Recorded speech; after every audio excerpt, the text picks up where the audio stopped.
एनसीसीआई की कस्टडी में था। आप लोगों ने शायद 3,26,000 USDT की बात एडिशनल डायरेक्टर के पॉडकास्ट में सुनी होगी। 3,20,25,000 USDT वो इसके डिजिटल वॉलेट में से हमने अनर्थ करके कोर्ट ऑफ लॉ में सबमिट कर दिए।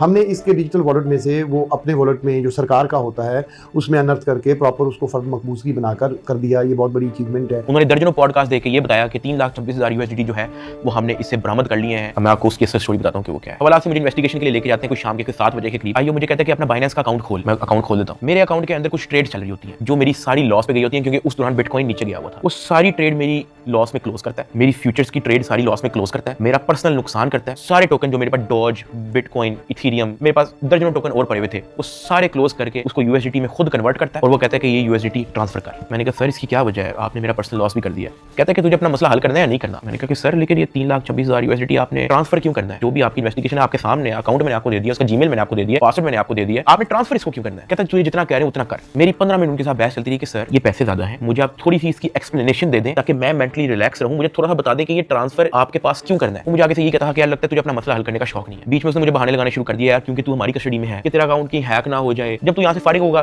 तू मुझे बता दी, मैं तुझे सेंड कर दूंगा। आइयो ने मुझे इस तरह की कहानी सुनाई शुरू कर दी। उसने मुझे एक अपना वॉलेट एड्रेस दिया। उसने कहा कि ये सारे पैसे इस पे ट्रांसफर कर। इसने मेरे से जबरदस्ती मेरा फेस आईडी, मेरा ऑथेंटिकेटर सारा लगा के इसने मेरे से जबरदस्ती 3,26,000 USDT जिसकी PKR के अंदर वैल्यू बनती है 9 करोड़ पाकिस्तानी रुपया। अब जिस अकाउंट में उसने ट्रांसफर किया, क्या वो FIA का अकाउंट था? नहीं। क्या वो NCCIA का अकाउंट था? नहीं। क्या वो पंजाब हुकूमत, सिंध हुकूमत या किसी KP की हुकूमत या किसी भी गवर्नमेंट के इदारे की हुकूमत का अकाउंट था? नहीं। क्या वो NAB का अकाउंट था? नहीं। क्या वो स्टेट बैंक का अकाउंट था? नहीं। क्या वो कोई ऐसा अकाउंट था जो कोर्ट की तरफ से जिसकी अप्रूवल मिली हो? नहीं। वो मेरे IO असिस्टेंट डायरेक्टर शुएब रियाज साहब का अपना पर्सनल अकाउंट था जिसके अंदर इन्होंने मेरे 9 करोड़ रुपया एस्टिमेटेड ट्रांसफर किए। ट्रांसफर करने के बाद इन्होंने वापस मुझे हवाला में बंद कर दिया। कोई रिसीविंग नहीं दी, मुझे उसकी कोई रीजनिंग नहीं दी, कोई सबूत ही नहीं है इस चीज का कि इन्होंने अपने पास ट्रांसफर किया। 8 बज जाता है, 9 बज जाता है, 10 बज जाता है, 11 बज जाता है, मेरे से सोया नहीं जाता। एक ऑफिसर एक मुलजिम को छोड़ने आता है हवाला, मैं फटाफट उठ के उससे पूछता हूँ, मैंने कहा सर आपके इस NCCIA इदारे के अंदर जब कोई क्रिप्टो का कोई रोला चलता है, कोई USDT का कोई रोला चलता है, तो उस पर क्या होता है? क्या उसको ट्रांसफर कर लिया जाता है? कहता मैंने कभी ऐसा सुना तो नहीं है। कहता क्यों, क्या हुआ है? मैंने उसको बताया।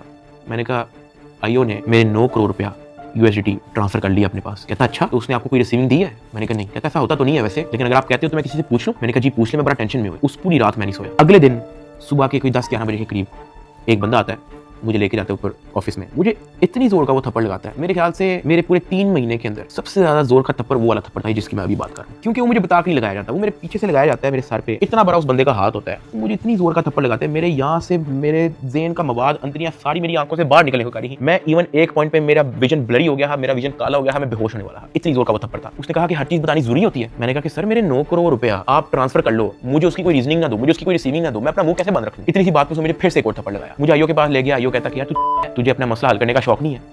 एडिशनल साहब बहुत नाराज है। मैंने कहा सर आपने 9 करोड़ रुपया मेरा ले लिया है, अभी मैं बात कर ही रहा था तो उसने इशारा किया कि इसको बंद कर दो। अब मुझे बंद कर दिया वापस हवालात में। कुछ टाइम के बाद जब मुझे फिर से इन्वेस्टिगेशन के लिए लेके गए तो ये जो मेरी 9 करोड़ रुपया जो इन्होंने ट्रांसफर किया 3,26,000 USDT, ये बात पूरे डिपार्टमेंट के अंदर फैल चुकी थी। हर प्राइवेट मुलाजिम को पता था, हर ऑफिसर को पता था, हर IO को पता था, डिपार्टमेंट में हर एक बंदे को पता लग गया था कि ये इतनी बड़ी अमाउंट जो है वो शुएब रियाज IO के अकाउंट में ट्रांसफर हुई है। IO ने सोचा इसने बात आउट कर दिया है, सबको पता लग गया है। इन्होंने फटाफट क्या किया, उसकी रिकवरी डाल के कोर्ट में पेश कर दिया कि ये देखो हमने ये पैसे बरामद किए इससे, जबकि उन्होंने बरामद की इंटेंशन से वो ट्रांसफर अपने पास नहीं किए थे। इनकी ये इंटेंशन थी कि पैसा हम अपने पास ट्रांसफर कर लेते हैं, फिर इसमें से कोई इसको 20-30% वापस देके इससे डील करेंगे। ये इनकी शुरू की इंटेंशन थी, लेकिन मैंने डिपार्टमेंट में बात आउट कर दी। मैंने मार खा ली इसके बदले। मैंने कहा मुझे मारो जितना मारना है। डिपार्टमेंट में बात आउट कर दी, ये लोग घबरा गए, इन्होंने फटाफट कोर्ट में रिकवरी डाल दी, जिसकी वजह से मजबूरन एडिशनल डायरेक्टर सरफराज चौधरी साहब को दर्जनों पॉडकास्ट मजीद देने पड़े। 3,26,000 हमने इस बंदे से बरामद कर लिया है, जबकि वो बरामदी की नीयत से ट्रांसफर नहीं किया गया। वो तो मैंने डिपार्टमेंट में बात आउट कर दी, तो फिर आपको स्टोरी बनानी पड़ी इसकी। 3,20,25,000 USDT कोर्ट ऑफ लॉ में सबमिट कर दी।